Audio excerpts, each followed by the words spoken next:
ক্রিকেটে প্রায়শই অদ্ভুতুরে বোলিং অ্যাকশনের বোলারদের দেখা যায়। এসব অপ্রচলিত অ্যাকশনে বল নিয়ন্ত্রণ করা কষ্টসাধ্য হলেও কার্যকরী এবং এ ধরনের বোলাররা একাই ম্যাচের মোড় ঘুরিয়ে দিতে সক্ষম। অপ্রচলিত অ্যাকশনের কারণে তাদের ইনজুরি প্রবণতা তুলনামূলক বেশি এবং এজন্য তাদের ভালোভাবে পরিচর্যা করা জরুরি। অ্যাকশন অন্যরকম হওয়ায় তারা কিছু বাড়তি সুবিধাও পান। তাদের স্বকীয় বোলিং অ্যাকশন ব্যাটসম্যানদের শট খেলতে দ্বিধার মাঝে ফেলে দেয়। আসুন দেখে নেওয়া যাক অপ্রচলিত অ্যাকশনে বল করা 5 জনপ্রিয় ক্রিকেটারকে। নাম্বার 1, মুতিয়া মুরালীধরন, শ্রীলঙ্কা।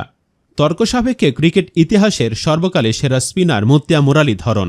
লঙ্কান এই অফ স্পিনার টেস্ট ক্রিকেটে প্রথম বোলার হিসাবে 800 উইকেটের মাইল ফলক অর্জন করেন। মাত্র 133 টেস্টে 22.27 গড়ে এই মাইল ফলকে পৌঁছান তিনি। তার অদ্ভুত অ্যাকশনের কারণে ব্যাটসম্যান কখনোই বুঝতে পারতেন না তিনি কোন ডেলিভারিটি করছেন। মুরালীধরনের বোলিং অ্যাকশন সবসময়ই আইসিসির নজরে ছিল এবং কোনোই 15 ডিগ্রির বেশি বাঁকার অজুহাতে তাকে বেশ কয়েকবার নিষিদ্ধও করা হয়। রঙিন পোশাকের ক্রিকেটেও সমান কার্যকরী ছিলেন তিনি। 350 ম্যাচে মাত্র 24.1 গড়ে 534 উইকেট শিকার করেন তিনি। বর্তমানে তিনি আইপিএলের দল সানরাইজার্স হায়দরাবাদের বোলিং কোচ হিসাবে নিযুক্ত আছেন। নাম্বার 2, পল অ্যাডামস, দক্ষিণ আফ্রিকা।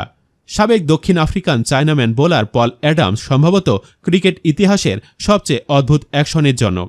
প্রোটিয়াদের হয়ে 45 টেস্ট এবং 24টি একদিনের ম্যাচ খেলে যথাক্রমে 134 এবং 29 উইকেট সংগ্রহ করেন। বিংশ শতাব্দীর শুরুর দিকে তিনি অত্যন্ত কার্যকরী বোলার ছিলেন। ঘরোয়া ক্রিকেটেও দারুণ কার্যকরী ছিলেন পল অ্যাডামস। ছোট রান আপে দৌড়ে এসে বল করা ঠিক আগ মুহূর্তে একটা ছোট লাফ দিয়ে শরীরকে বাঁকিয়ে ফেলতেন তিনি। বল ডেলিভারি করা ঠিক আগেও মাথাটা ঝুঁকে রাখতেন নিচের দিকে। বলা যায় ব্যাটসম্যানের অবস্থান না দেখেই বল করতেন তিনি।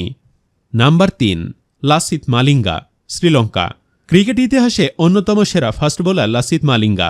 তার স্লিঙ্গিং অ্যাকশনের জন্য পরিচিত ছিলেন দ্য স্লিঙ্গার নামে। ডেথ ওভারে দারুণ গতির ইয়র্কারের পাশাপাশি স্লোয়ারে ব্যাটসম্যানদের বিভ্রান্ত করতে জুড়ি নেই এই লঙ্কান পেসারের। ইতোমধ্যে টেস্ট এবং ওয়ানডে থেকে অবসর নিলেও তার সাইড আর্ম অ্যাকশনে তিনি স্বাভাবিকের চাইতে কিছুটা নিচে থেকে বল ডেলিভারি করতেন। ফলে ব্যাটসম্যানরা সহজেই বিভ্রান্ত হতেন। আন্তর্জাতিক ক্রিকেটে সব ধরনের ফরম্যাট মিলিয়ে 546 উইকেট শিকার করেন মালিঙ্গা। নাম্বার 4, সোহেল তানভীর, পাকিস্তান। 2007 বিশ্বকাপে সর্বপ্রথম ক্রিকেট বিশ্বের নজরে আসেন সোহেল তানভীর। কিছুটা অদ্ভুত অ্যাকশনে দারুণ গতিতে করা তার বাহাতি ফাস্ট বোলিংয়ে প্রলুব্ধ হয়ে ব্যাটসম্যানরা সহজে নিজের উইকেট ছেড়ে আসেন। টি-20 স্পেশালিস্ট হিসেবে খ্যাত তানভীর বিশ্বজুড়ে ফ্র্যাঞ্চাইজি টুর্নামেন্টগুলো নিয়মিত মুখ। 38 বছর বয়সী এক পেসারের অদ্ভুত অ্যাকশন এখনও সমান কার্যকরী। সোহেল তানভীর আন্তর্জাতিক ক্রিকেটে 130 উইকেট শিকার করেন। নাম্বার 5, জাসপ্রীত বুমরা, ভারত। অভিষেকের পর থেকেই ভারতীয় পেস বোলিং ডিপার্টমেন্টকে সামনে থেকে নেতৃত্ব দিয়ে যাচ্ছেন জাসপ্রীত বুমরা। বর্তমানে 3 ফরম্যাটে বিশ্বের অন্যতম সেরা বোলার তিনি।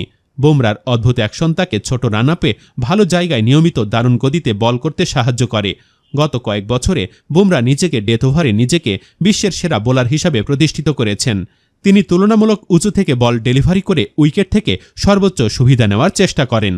সুপ্রিয় ভিউয়ার্স, এই 5 বোলারের মধ্যে কার বোলিং সবচেয়ে অদ্ভুতুড়ে বোলিং বলে মনে করেন আপনি? কমেন্ট করে জানিয়ে দিন সেই বোলারের নাম। ভিডিওটি সম্পর্কে আপনার মতামত অবশ্যই কমেন্ট করে জানাবেন। ধন্যবাদ।